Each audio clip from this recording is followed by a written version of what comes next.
Hi everyone, here we are in February, and our issue is all about talks. Just a few months ago, my own daughter asked me as I tucked her into bed, "Hey Mom, am I autistic?" And I was really caught off guard because I had just always assumed she knew. And not wanting to lie to my daughter or not feeling the need to hide that either, I simply told her, well, yes, you are. And I told her I said, you have Asperger's. She said, well, what's that? And I said, well, it's a type of autism. And I explained to her that she was diagnosed with Asperger's and mild hypotonia when she was 2.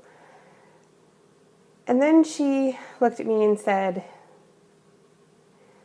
"Is my brother autistic too?" And I said yes. And then she asked me, well, does he have the same kind as me? So I had to explain to her tried to explain to her briefly how diagnoses have changed. That, well, before there were different kinds, but now it's just autism spectrum disorder. This thing called the DSM has changed everything. And she said to me, well, that doesn't really make a lot of sense. I mean, he has a different kind. I spoke a lot when I was little, and he has trouble speaking. And I said, you're right.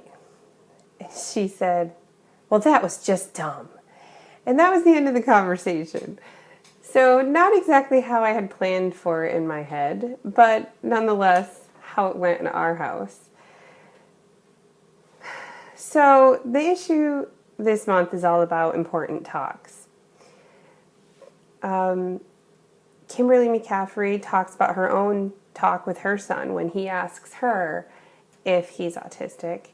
But we also have other important talks, like Cynthia Kim opens up the magazine with her article about puberty, and not just about talking to your child about puberty changes, but all the other things you need to talk to your tween or teen child. We also had our life coach, Jacqueline Hunt, answer almost any question you need to know about puberty, both for girls and boys. And she provides a wealth of information and resources for you to check out if you need to have that talk or if you have any questions and don't know what to do. So I would definitely check that out. Even if your kid's not to that age yet, at least you'll have the knowledge in the back of your mind. And I'm very excited this month. We have 2 new people to add to our wonderful team. We have M. Kelter of Invisible Strings, and he talks about how what he wishes he knew when he was a teen and how to make friends. And I think he gives a great angle that a lot of us just maybe never even think to talk to our children about the social skills that they might need that might help them make the friendships that we all want for our children. And we also added to the team the only autistic OT that we know, Bill Wong. And he gives a great article about how Pinterest can give you so many great ideas to help your child or student. So definitely check out his article and check out his Pinterest board. We're building up ours. In closing, I would just like to say thank you to everyone that's been supportive and that have sent me their kind words and thoughts. The last month has been quite a whirlwind, and I released 2 books.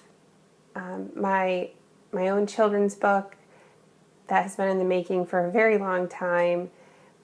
It's called Grace Figures Out School, and it's a play on figurative language, but it also helps children understand what autism is, and I'm hoping that it helps children with autism know that they're not alone, that there's plenty of other children with autism.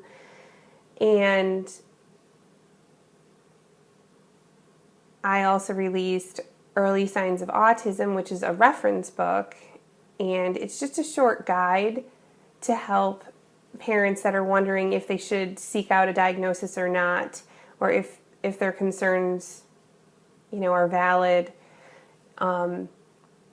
Because I know when I was trying to get my daughter diagnosed, I had a lot of doubts, and people were constantly telling me to just stop obsessing over milestones.